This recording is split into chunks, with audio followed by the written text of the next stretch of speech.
शर्जील इमाम की एक याचिका दायर की गई, क्या याचिका है और क्या उस पर निर्देश हुआ है सर? ये एक रिट पिटीशन फाइल किया है हमने शर्जील इमाम के बिहाफ पे। एक मूवी आ रही है अभी 2020 दिल्ली नाम से।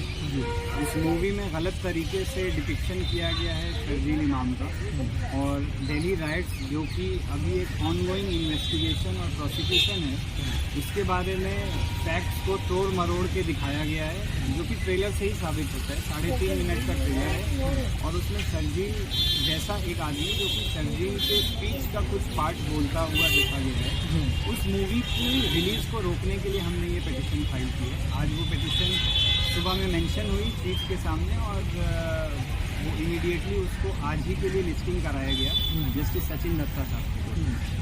तो अब कब अगली सुनवाई होनी है और कौन सुनवाई के लिए कोर्ट ने कल की तारीख दी है। कल ये आज इसमें नोटिस इशू हुआ है, यूनियन ऑफ इंडिया को और CBFC को नोटिस सर्व किया गया है और कल अब इस मैटर में आगे की सुनवाई होगी। अब उसमें डिसाइड किया जाएगा कि इस केस में क्या होगा।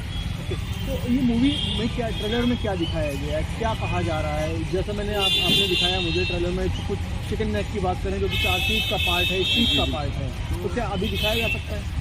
शर्जील इमाम के इस 59 ऑफ 2020 में उसकी 4 स्पीचेज अंडर इन्वेस्टिगेशन है। उसमें ट्रायल अभी शुरू भी नहीं हुआ है।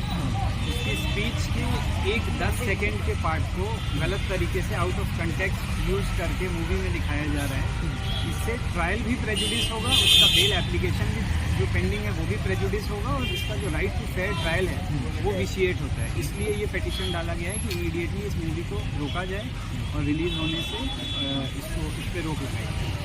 जैसे जो ये मटेरियल है फिल्म में, वही मटेरियल जो है केस प्रॉपर्टी भी है या under consideration of the court है? क्या ये कोर्ट के हिताधिकार में घुसपैठ की कोशिश नहीं है कि केस डिसाइड होने से पहले ऐसी कुछ आ रही है सामने चीज़ें? देखिए, अब इसको तो मीडिया ट्रायल का एक एक्सटेंडेड वर्जन बोला जा सकता है और इसमें अब मूवी क्योंकि हमने देखी नहीं है तो इसलिए पता नहीं, लेकिन जो ट्रेलर आया है उस ट्रेलर में स्पेसिफिकली शर्जील के स्पीच का डायलॉग यूज़ किया गया है।